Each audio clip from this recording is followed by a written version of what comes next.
Hello class. Today we're going to continue our conversation about equations with variables on both sides. So today some strange things are going to happen, so just kind of hang tight. We'll get to the end. So let's kind of review what we've talked about. So this is one video where I do actually want to do the review. So if you remember from the last couple of days, what we've been doing is solving equations that look like this. So we had two goals: get the letters on one side, get the numbers on the other side, and then last but not least, we're going to solve. Okay, so let's see if we can do that. Okay, so the first thing we're going to do is we're going to move the negative 2x over to the left-hand side. So that's always where I start. So more than likely, that's probably where you're going to start as well.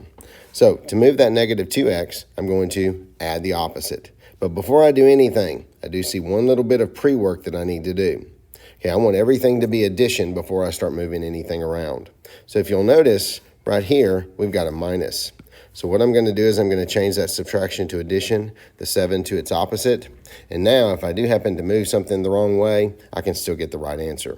So I'm going to move that negative 2x to the other side by adding a positive 2x to the right-hand side. So if I moved it if I do that to the right-hand side, I've got to also do that to the left-hand side. So I'm going to add a positive 2x to the other side as well. So now we're going to simplify. So the 3x and 2x, when I put that together, I'm going to end up with 5x. The 8 has nothing to join with, so I just continue that on down, equals. Well, the 2x's on the right-hand side are going to cancel each other out. They make a 0. So all I have left then is the negative 7. So now it looks like just like a two-step equation. So now I'm going to move this 8 over to the right-hand side. Okay, and I do that by adding its opposite. So I've got a plus 8, so I'm going to do a minus 8, or plus a negative 8. And if I do a minus 8 on the left, I got to do a minus 8 on the right. So now I simplify. So I bring the 5x down. My 8's are going to cancel out. They become zeros. So equals. And then the negative 7 plus the negative 8, because it's always addition at this point, it's going to give me a negative 15. Okay, so that's our first two steps. We got our letters on one side, on the left. We got our numbers on the other side, on the right. So now to solve, we now have a multiply problem. So to get rid of a multiply, we do a divide. And if I divide the left-hand side by 5, I'm going to divide the right-hand side by 5 because I want to know about 1x. So whatever that number is with that variable, that's what I'm going to divide by. Okay, if it's positive, then I'm going to divide by a positive value. If it's negative, I'm going to divide by a negative value because I need to know about 1x. Okay, and now negative 15 divided by 5 gives me negative 3. So my answer is negative 3. Now to check that, we could take that negative 3 and plug it back into the equation. So we would do 3 times negative 3 plus 8 equals negative 2 times negative 3 minus 7. And now if you actually do the math on both sides, 3 times negative 3 is negative 9, plus positive 8 gives me a negative 1. Negative 2 times negative 3 gives me a positive 6. Positive 6 minus 7 gives me a negative 1. So that shows that they do actually equal each other. And so that's how we solve our equations. Okay, so what we basically did then was we did 3 steps. Step number 1, get your letters on one side of the equal sign. I prefer the left-hand side. How do we do that? We add the opposite. Next step, get your numbers on the other side. And again, how do we do that? We add the opposite. Now, number 1 and number 2 makes no difference which order you do them in. So if you do the numbers first, that's fine. I prefer getting the letters together first because then it looks like just a regular two-step equation. And then last but not least, we're going to solve by doing the opposite. So if I have a multiply, you're going to do a divide. If I have a divide, you're going to do a multiply. So today we're going to look at some different things that are going to happen in the equations. Okay, so let's look at this first one. Here's our first equation. Looks just like a normal one. Now, that 9w, I'm not quite sure why it did that when I did the PDF, but it did. So this is nothing but 9w plus 3 equals 9w plus 7. But what I want you to notice is that on each side, there is a 9w. Okay, so that's kind of the first sign that something weird is going to happen in this problem. So we go through our process. What was our process? Step number 1, get the letters on one side. So I'm going to move this 9w here. I'm going to move it over to the left-hand side. We do that by adding its opposite. So I've got a positive 9W, so I'm going to do a negative 9W, and I'm going to do a negative 9W over here, and now I'm going to simplify.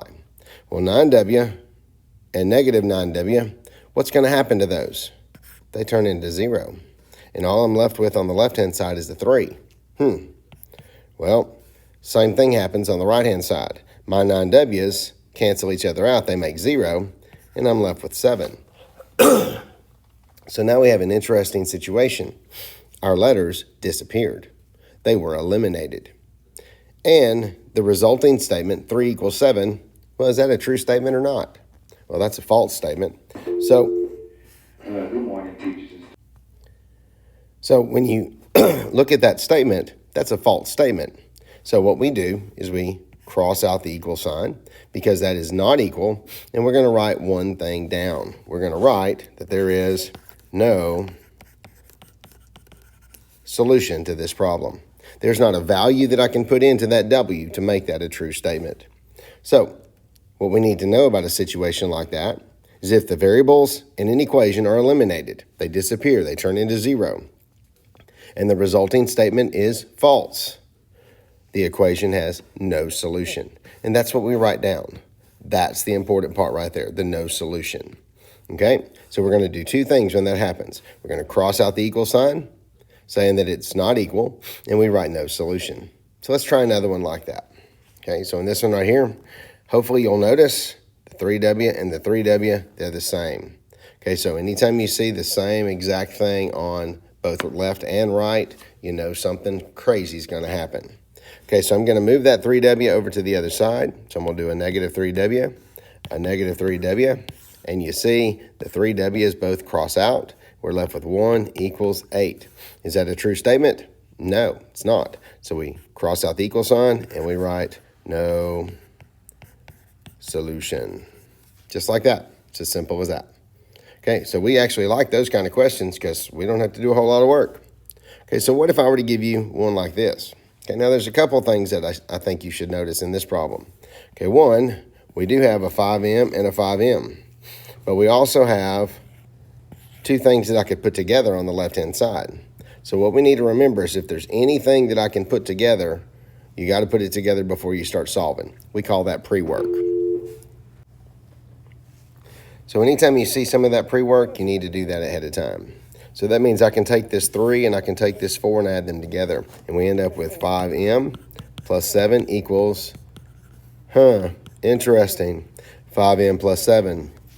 Now in this particular question, you'll notice that the entire expression is the same. So now when I move this 5M on the right over to the left, negative 5M, my variables still disappear, but I'm left with 7 is equal to 7. Is that a true statement or a false statement? Well, that's a true statement. So if it's a true statement, what we're going to do is this. If the variables in an equation are eliminated and the resulting statement is true, the equation has a solution of all real numbers. And that's what we're going to write. All real numbers. And you can abbreviate the number symbol, all real numbers. So that's what we need to know. So let's see if you can try one on your own. Okay, so pause the video and answer this question on your notebook paper.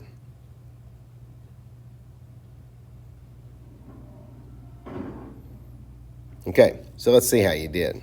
So the first thing you're going to look at on this one right here is there's a lot of minus. So there's some pre-work that we need to do.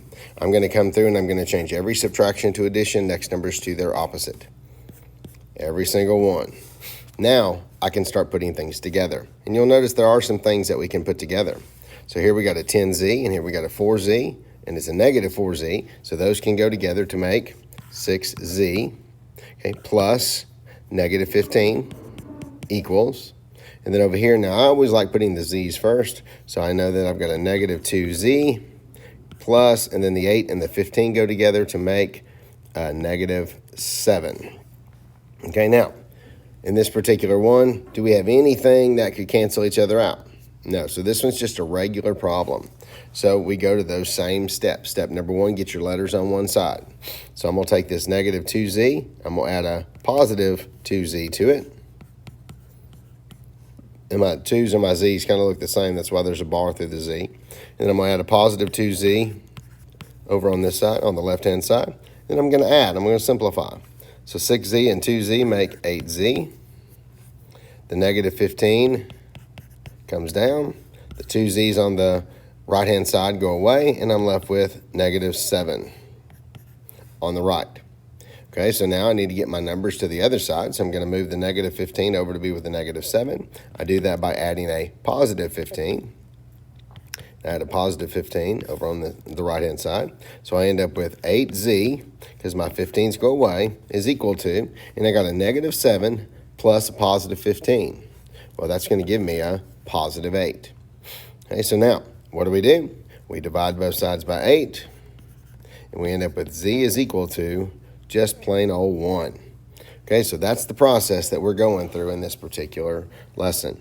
So we're going to end this first lesson right there. Okay, now I'm going to come back, and I'm going to make a second lesson to this, and we're going to look at some different things that can happen with equations with variables on both sides. Take, for example, you may have some fractions in the problems. You may have to actually write a problem because it's a word problem. You may have some geometry things that are going on that we have to understand. Okay, so those are the kinds of things that we're going to look at in this next video. So until then, I'll talk to you later.